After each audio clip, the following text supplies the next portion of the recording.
Indiana football faces off against Purdue in the Old Oaken Bucket game with hopes to go bowling for the third straight season. And IU men's basketball has picked it up as of late, but do they have what it takes to take down the #1 ranked Duke in Assembly Hall on Wednesday? All that and much more coming up on Our Indiana right now. Hello and welcome to Our Indiana. I'm Mackenzie Salmon. And I'm Zain Pyarali. Our first story tonight, the Indiana men's soccer team earned the #2 overall seed in the NCAA tournament and have started their quest for a 9th national championship.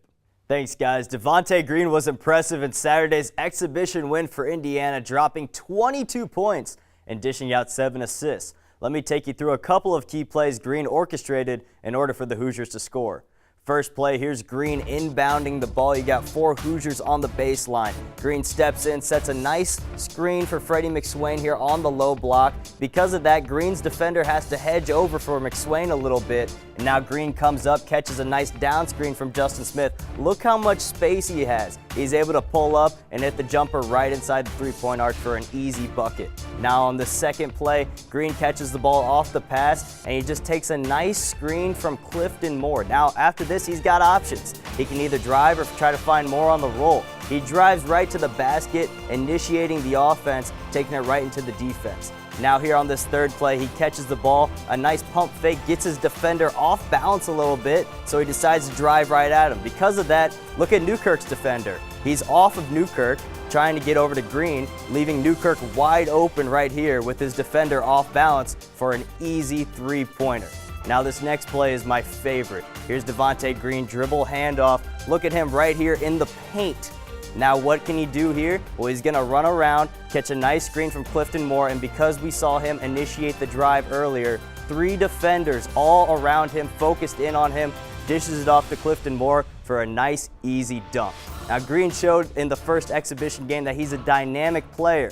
Let's see if he can keep it going this Sunday in the final exhibition game and throughout the whole season under Archie Miller.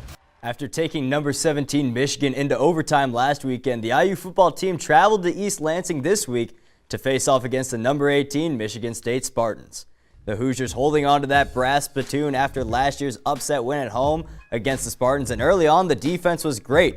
There's Chris Covington getting a tackle for loss on LJ Scott, and then late first quarter, Tony Fields knocks that one loose from the ball carrier. Jonathan Crawford recovers it. Indiana would end up getting a field goal off that. Second quarter, the IU defense still playing strong, shuts MSU down the red zone to make it 3-3 at halftime. Third quarter, Peyton Ramsey finds Jay Shun Harris over the middle for the first down. Ramsey 22 of 34 passing on the day, but just 158 yards to show for and no touchdowns. IU would get a field goal, go up 6-3. Now fourth quarter, Ramsey back to pass, finds Morgan Ellison for a first down, but this drive, like many others, would end in an Indiana field goal. 6 minutes left in the game, the Spartans find their offense. Lewerke connects with Felton Davis to go up 1, and then with under 2 minutes to play, LJ Scott follows his blockers and walks into the end zone. The Spartans would win 17-9, and Indiana drops to 3-4 on the year. For more on this loss, here's IU head coach Tom Allen. Indiana women's basketball won its first 2 contests of the season with ease, but in their third game of the season, they were tested by Western Kentucky. Luckily for the Hoosiers, they have Tyra Buss. 7 seconds to play, tie ball game. Hoosiers inbounding the ball. Buss gets it, splits the double team, drives in the lane, and finishes, gets the foul with 3 seconds remaining. Buss finishes with 22 points, and that would be the game winner as Indiana improves to 3-0 on the year with a 73-71 win. Juwan Morgan backed up his impressive second half for South Florida with an incredible game against Arkansas State Wednesday night. First bucket of the game, fellow big man Deron Davis finds Morgan down low on the low block for the two-handed jam. Morgan was just getting started. The junior finished 9 of 11 from the field and a perfect 10 of 10 from the free throw line, racking up a career-high 28 points. He also pulled down 8 rebounds as Indiana beat Arkansas State 87-70. The Hoosiers would keep rolling against Eastern Michigan on Friday. Josh Newkirk finding Robert Johnson for a 3 to put Indiana up 6. Later on in the first half, this time it's Newkirk from downtown. Both him and Johnson had big games, going a combined 9 of 12 from beyond the arc. Second half, Hoosiers starting to pull away. Justin Smith gets the strip, takes it the other end for the flush. I like his coaching style, especially because you saw in that second game against Howard, really, I thought Aljamain Durham and Justin Smith were the two best players on the court for Indiana in those two games, and they were rewarded. They got a lot of minutes, a bulk of the minutes, and then going into the Seton Hall game, they got the start. So I think Archie Miller realizes that. He sees who's going to play hard in practice. He's brought that gold jersey mentality to practice, where if you're playing the hardest in practice and you're working the hardest, you get the gold jersey. You don't have to run sprints. So I think that's a little extra incentive. He's just got to get these guys communicating a little bit, working together as a team, playing together as a collective unit, because they're not right now. Assembly Hall will be rowdy Wednesday night for the Duke game, but does Indiana have a chance? We dive into the matchup and preview the Blue Devils on this edition of Cream v. Crimson. Austin, you've been watching this team closely all season long. You called a couple games over Thanksgiving break. What's one key for Indiana as a team in this game in order to be successful against Duke? Easier said than done. Lane. Nice defense right there by Robert Johnson as the shot clock expires. Devontae Green picks up the rebounds, and they want numbers in transition, and Freddie McSwain with the tomahawk jam. Timeout, Indy. With the rebound, Devontae Green taking it right to the hole. He puts it up, rebounded by Freddie McSwain, and the and one for McSwain. Al Durham driving in the lane. Colin Hartman a three, and he knocks it down. First basket on the day for Colin Hartman. A three-pointer. Indiana down one. To Davidson. Davidson moving in. Stripped away by Josh Newkirk. Picked up by Robert Johnson. And now they got numbers in transition. Robert Johnson right to the rack. And Indiana's up two. Taking some minutes off of Jerron Davis. Robert Johnson gets in the lane. And a nice acrobatic finish for the senior. In the corner. That's a three. But it's just off the mark. Good defense in the corner by Colin Hartman. Devontae Green pushing it up now for the Hoosiers. Robert Johnson. A quick trigger. And he got it. For Indy. Trevor Lakes trying to go for a three. That ball was either blocked out of his hands by Johnson or he just mishandled it. Either way, the Hoosiers are in transition, and transition buckets is what Archie Miller likes. Josh Newkirk getting to the rack, and Indy forced to take a timeout here with 18:10 left in the second half. With 12 and a half minutes to go here in the second half. Johnson finds Durham. Durham to Hartman for a three, and he knocks it down. Colin Hartman 3 for 3. Look at the offense flow. Look at Colin Hartman get wide open and knock that thing down. Doing a great job there. There's that transition offense. Devontae Green finding Juwan Morgan for the two-handed slam. And that was all set up by Juwan Morgan running the ball down the floor, giving it to Green. Green back to Morgan, and Morgan finishing with the two-handed flush. Final exhibition game of the year for Indiana. Clifton Moore gets the ball in the low post, feeds it out to Josh Newkirk for a wide-open three. That one falls. Newkirk finally getting his first three-point basket to fall on the game. Now 3 of 11 on the day from the floor. They'll look to convert here on their third penalty corner of the day. Swope sets it. Hempt with another straight shot. It gets tipped by Central Michigan, and that's in the goal. Elle Hempt with the goal. She'll get awarded for that as her first goal of the season, as it went off a Central Michigan defender's stick and into their own net, and we're tied up here 1-1. Getting it inside the striking circle. There's Douthwaite one-on-one with Katie Johnson, and she beats Johnson. Michigan goes up 1-0 with 12:50 left to go in the first half. Meg Douthwaite with her 14th goal of the season. Laura Ocker is there, trying to keep it on the offensive end for Indiana. Here's Swope at the top of the circle. Still finding the ball, and she finds the back of the net. Taylor Swope with her first goal of the season puts Indiana up 1-0 here early on in the first half. And it's set at the top. Here's Ballard with the straight flick, and that's past Katie Johnson, and this game is tied up at 1. Just over on the left. Here's a set by Swope, and it's Woods hitting over to Geis. Geis with the straight shot, and it's in! Kelsey Geis gives Indiana a 2-1 lead with 12 minutes to go in the first half. 8 seconds. Amanda Kale, Tyra Buss calling for the three. She gets it. And it gets it to fall right before the buzzer. Tyra Buss gets the friendly roll on the three-pointer, and Indiana ends the first quarter 30-14. Driving into the lane, off the mark, rebounded by Buss. She wants to play it up to Warthen. She finds her on the fast break, and Kiana Warthen with the finish. Here she earned the start today. Tyra Buss in the corner to Jalen Penn for three, and she knocks it down. Martin getting to the hole, rebounded by Royster. Indiana wants to play it fast. Warthen with the crossover, getting to the hoop. Missed. Rebounded by Wickware. That one falls. Bree Wickware with her first basket of the game, and Tyra Buss with a steal off the inbound pass. Makes it a 4-point swing for Indiana. Finds Taylor on the back cut, and Hopkins trying to get into the lane, but that's a turnover. Indiana running it now. Here's Buss in transition. She's hit, and she gets the foul and the bucket. Tyra Buss takes the screen from Cahill. She'll launch a three, and she hits it. Tyra Buss with 21 points here in the first half. The screen here. Buss into the lane. She puts it up, and she gets it to fall. Indiana up 30 points here at halftime. Tyra Buss with 23. And now gets a screen from Cahill. Cahill on the roll. She's open for the three, and she knocks it down. Nothing but net for Amanda Cahill.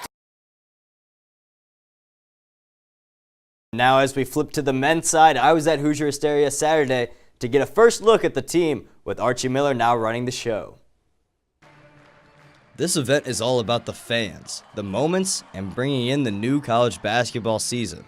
For first-year head coach Archie Miller, he had been waiting for the day to hear this Assembly Hall crowd roar, but knows there's challenges ahead for his team this season. But I'll promise you right now, with who they are as people, how they've accepted, embraced our change, it's going to give us a chance to have some special moments down the line. But we're going to need you every single night, all the way to the final buzzer. The highlight of the night was the dunk contest. Freshmen Clifton Moore and Justin Smith showed off their athletic ability, but in the end it was returners Freddie McSwain Jr. and Curtis Jones who put themselves ahead of the competition. And Jones even got a little help from his roommates to win the contest. Just being creative, and Deron helped me think of it, and then he threw the pass, so it's fun. While the introductions, three-point contest, and dunk contest were all fun and entertaining, the Hoosiers then got down to business as they faced off against each other for a 24-minute scrimmage and found out they still have a lot of work to do before the regular season begins. Keeping the turnovers down as much as possible, getting out, running the transition, and defensively playing well. I think we played good defensively. I think we could definitely cut down the turnovers and just work on playing as a team.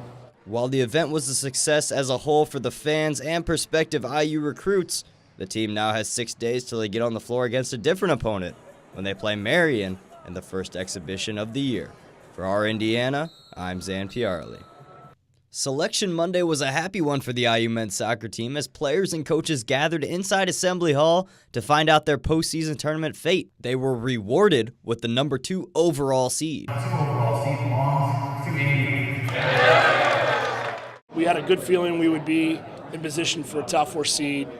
Until you see your name up there, that's really reality set in. And the body of work this group has done, I think deserves that. Indiana is undefeated but 0 for 2 on their first 2 trophies this season, finishing second in the Big Ten regular season and falling to Wisconsin in penalty kicks in the Big Ten Tournament Championship, giving the team a little extra motivation heading into the big dance. Personally, for me, it made me mad, so I think we'll go out there in the second round with a little bit of an extra edge, and throughout the whole tournament, I think that will be in our back pockets that, we don't want to lose. Just seeing how things turned out and how the season went, I feel like we have a very good chance to make a good run for it, so we're definitely excited for what's to come, and we know that it's not going to be easy, but we definitely worked hard, and there's more hard work ahead. Now, it wasn't a shock that Indiana was given the number 2 seed in this tournament, and given that top 4 seed, they now have home field advantage all the way through until the College Cup. What we want to do is take out all the things that we can't control. And a lot of that is if you travel and you have tough environments or climates or field conditions, that's a factor that, may be an equalizer. So when it's at home, everything's there for us, it's familiar, and now we just got to perform. The top 16 seed gives the Hoosiers a first-round bye, and they will play the winner of Old Dominion and NC State in the second round. For our Indiana, I'm Zain Pyarali. Indiana trailed South Florida by 1 at halftime, allowing the Bulls to shoot 44% from the field. But then in the second half, the Hoosiers got a much-needed boost from one of their upperclassmen. We had to finish possessions. That was a huge key for us. And I think as we did that, the offense started flowing more freely. We were getting out, and it just opened up everything. Morgan had just 2 points and 2 rebounds at halftime, but in the second half, he led the way, picking up 7 total offensive rebounds in the game, while the Hoosiers locked down on defense and only turned the ball over 3 times. I think that just goes with trying to hit singles more than home runs. I just know a few times where we were just trying to hit the very first play or hit the very first pass instead of letting the play develop. And in the second half, we let the play develop more. Despite the slow start from Juwan Morgan, he finished with a double-double, 15 points and 10 rebounds. And Coach Archie Miller said that the team really fed off his energy in the second half. Juwan Morgan basically jump-started the team. In that second half, he played extremely hard. His work on the glass was great, and he gave us confidence. So told Juwan, he continues to play like that. He's got good days ahead of him. I thought we got stops in the second half. I thought Juwan brought the crowd into the game with his effort. We got some confidence when we made some shots. Morgan was also getting to the free throw line at a rapid rate, making 9 of his 10 free throws in the game. Senior Robert Johnson led Indiana in scoring tonight with 21 points, but the junior Morgan also wants to be held accountable for his team from a leadership standpoint. They're the most experienced, but also I'm in that leadership role as well. And since they're taking over pretty much the offense side of things, because I just like to let my offense come through, offense rebounds and things like that, I think I just take more pride in the defensive side. And if I can get us a stop and then somebody go down and hit a big 3, I'm just as happy with that as hitting 3 myself. For IUS TV Sports, I'm Zain Pyarali.